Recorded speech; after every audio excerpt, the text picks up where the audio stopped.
आउ गोटे भिडियो रे आपण मानक बहुत बहुत स्वागत। तो आशा करुच्ची आपण माने समस्ते भल थे, मु भी पूरा पूरी भल अच्छी। ताले आज जो भिडियोटा ताहला हमर जून मासर 2 तारिख रो ECCE डे अंकुर दिवस बैठकर विवरणी। आपण माने जानिथिबे जे 2 तारिख दिन आम रविवार पड़ुछि, किंतु तथापि आमे 3 तारिख दिन निहाती बैठक करवा। तो तेणु करिकरी मुई बैठकर विवरणीटा मु नेकी आसी। तो विवरणीटा पढ़ी शुणेबा आगु मोर आपण मानक रिक्वेस्ट, जदि आपण माने मो चैनल रे फर्स्ट टाइम आछंती तो मो चैनल को निहाती सब्सक्राइब कर देबे, बेल आइकन को जाकी देबे, ताले एही परि भाबरे इन्फॉर्मेशन वीडियो सब आपण पाई परिबे। तो चलून ताहले स्टार्ट कर दबा। अद्यता 2/6/2024 रिख दिबा 10 घटिका समय रे अंगनवाड़ी केन्द्र बड़भुंडु ठारे अंकुर दिवस पालन करा जायथिला। उक्त दिवस रे 0 ରୁ 6 वर्षर शिशुर पितामाता किंबा अभिभावक, ग्राम शिक्षा कमिटी रो मेंबर, गाँ कल्याण समिति रो मेंबर, NGO सदस्य, SAG सदस्य, वार्ड मेंबर, शिक्षक शिक्षयित्री, जेजेबापा जेजेमा, ग्राम मुखिया, सुपरभाइजर, स्वास्थ्यकर्मी और सहकर्मी इत्यादि बैठक रे शामिल होइथिले। आलोच्य विषय पति पत्नी संवाद।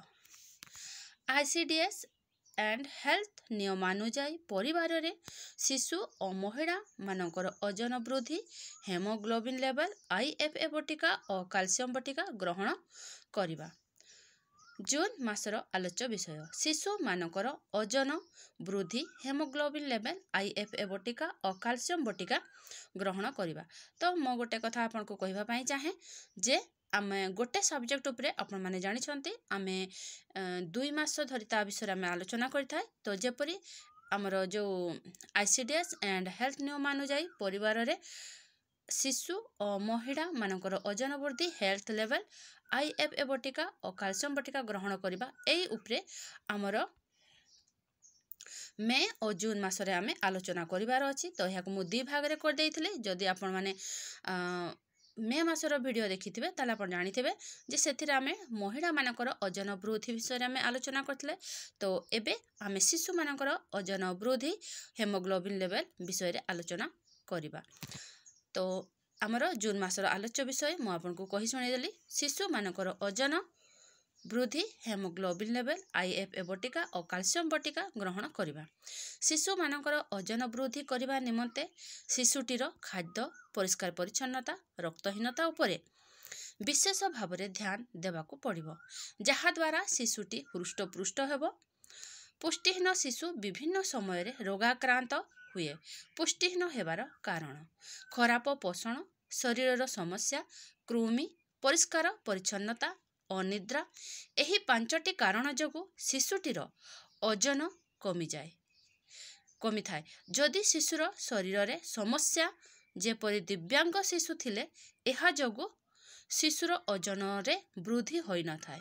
कृमि बटिका वर्षको 2टा सेवन करिबा पई देबा, एहा 6 मास अंतर रे देबा। सेही परि परिष्कार परिच्छन्नता प्रति दृष्टि देबा।